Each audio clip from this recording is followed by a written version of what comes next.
this week, we're going live to just outside of Philadelphia, PA, to the home of a resident Kiss fanatic. I'm excited about this one.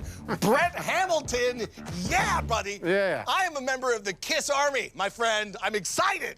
I mean, I just want to acknowledge the fact that you're clearly addicted to Kiss, which I celebrate at the highest levels. And I already can see it's like weird to have human heads, even though they're Kiss heads, mounted on your wall. Also makes me feel like you could be a serial killer because we're in your basement, right? Yes, you're in my basement. So everybody above ground's like, that just looks like a normal house. There's no way he has heads. So your neighbors have no idea about this part of your life?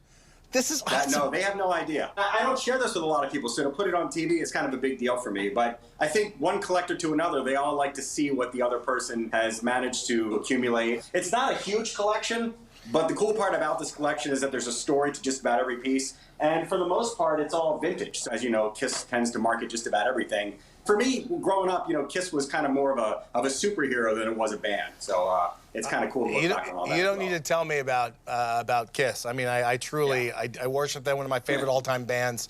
But what do you do? How can you afford all of this stuff?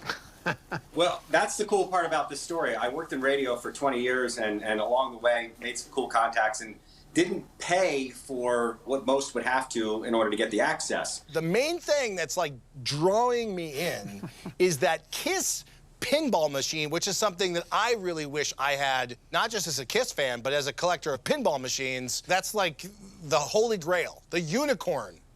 You have one. Yeah, the machine was in rough condition, but the back glass is as close to mint as you're gonna find for that time. So I got the pinball machine back in the 90s when Kiss had taken off their makeup and nobody cared. So they weren't doing the meet and greets that they do now. Now if you want to get something signed by Kiss, first of all, you're only getting Paul and Gene because Peter and Ace aren't the band anymore. And you have to pay a lot of money. It's thousands of dollars to go to a meet and greet and get something signed.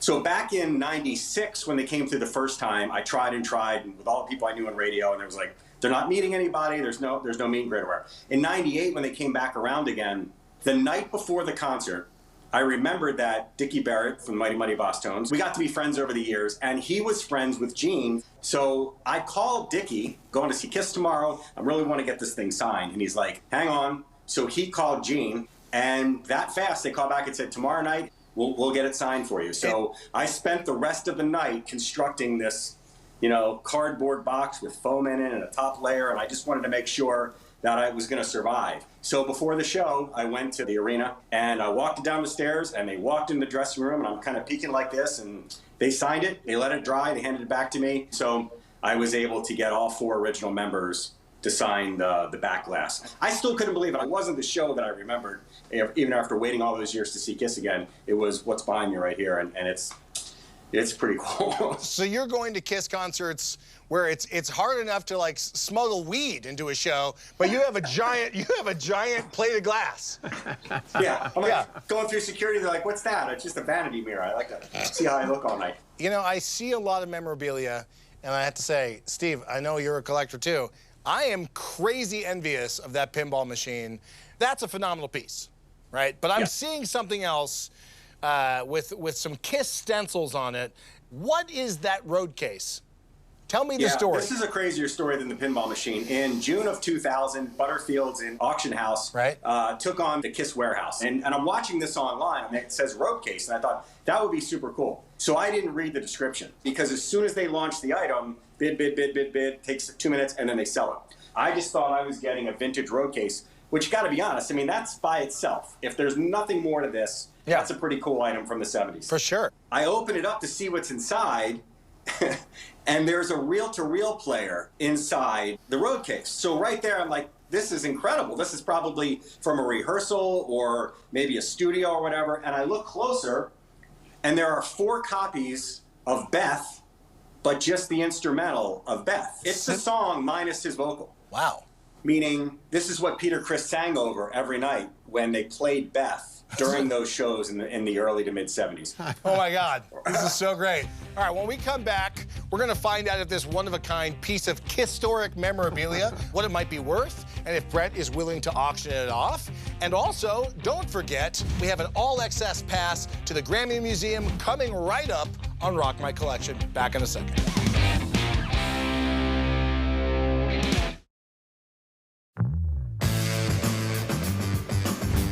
Welcome back, everyone. Ahmet here, and I'm with expert music appraiser Stephen Braitman and our collectomaniac and crazy Kiss fan, Brett Hamilton, who is live from his house. Brett purchased a road case from a Kiss auction, not knowing what was inside, and to his surprise, inside was a reel-to-reel tape recorder with the instrumental version of the song Beth that Peter Criss sang along to live on tour.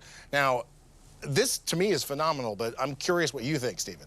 Beth is one of the biggest selling power ballads ever. It's iconic. It set the stage for lots of imitators. So it's really a significant item. There's probably very few copies of that actual backing track for Beth that they used live in concert. So it's a combination of items, not just the Beth tape, but the other items, including the case. Okay, Stephen, moment of truth here. What are these items worth? Just for the road case. Yes. And the reel-to-reel. Yes. And the actual tapes themselves, the analog tapes themselves. I'd put at least $2,500 to $3,500 in this as a group. But you have to consider the power of fandom and Kiss fanaticism. As a Kiss fan, I want to crawl inside that road case and use it like a rock cocoon and take naps in it. Just to be able to get a power nap like that. Well, I'd pay $50,000. That's what I mean. Now, what about the big kahuna? What about that pinball machine signed by the key members of the band? If this was, again, in a competitive auction with lots of Kiss fan eyeballs on it, and they heard this story, that would really be a great premium. So I would say at least $15,000 to $20,000 in a competitive auction, and maybe even more, depending on the emotions. It's the greatest version of that pinball machine I've ever seen. The story, it's incredible. Brett, I think you have two seminal pieces in your Kiss collection. Are you happy with those prices?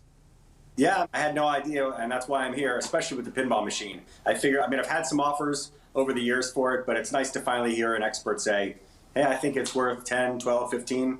And as you said, Stephen, I've seen it sell on eBay, just a machine, for over 10. But the fact that they're worth that without the signatures, I think the bottom line is there's not a lot of them left in good condition, and it's impossible to get all 4 original members of Kiss to sign the same item now. And I really feel like that's what's going to make it worth more than anything else. Yeah. I would get it insured for much more than that. I'd get insured for $20,000 or $30,000 or more, at least. Brett, thank you so much for sharing your collection. If you do decide to sell that pinball machine, I have the perfect spot in my house for it, and you call me up because I'm your buyer, all right? Really, thank you. You'll be the first one. All right, thank you so much.